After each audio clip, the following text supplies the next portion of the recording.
Para saan yan? Palara. Para sa marijuana.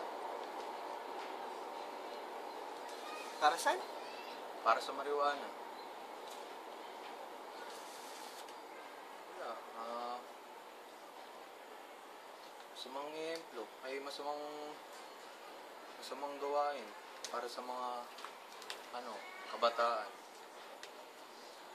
Pero ako parang nakasanayan ko na to eh. Dahil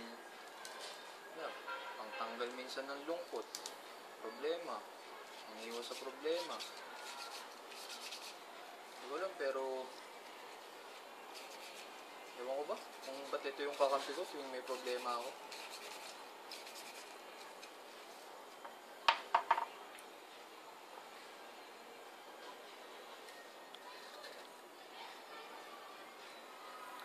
Anong pakiramdam kapag ka nakagamit?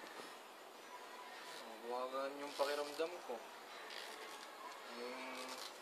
Baga parang ito na yung minsan panlabang ko para maibsan yung problema ko. Hindi ko alam, pero hindi maganda to para sa mga kabataan tulad mo.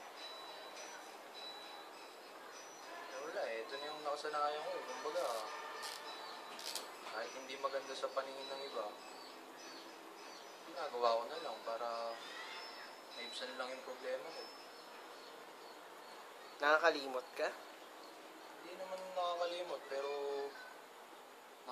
nakakatulong naman para mawala yung mga problemang hindi ko na kailangan isipin.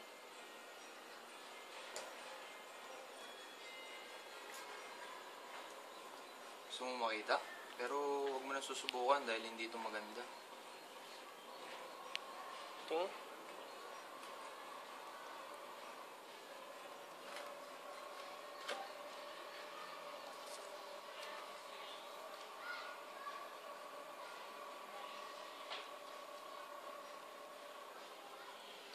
Alam mo ba, sa ibang lugar, legal to.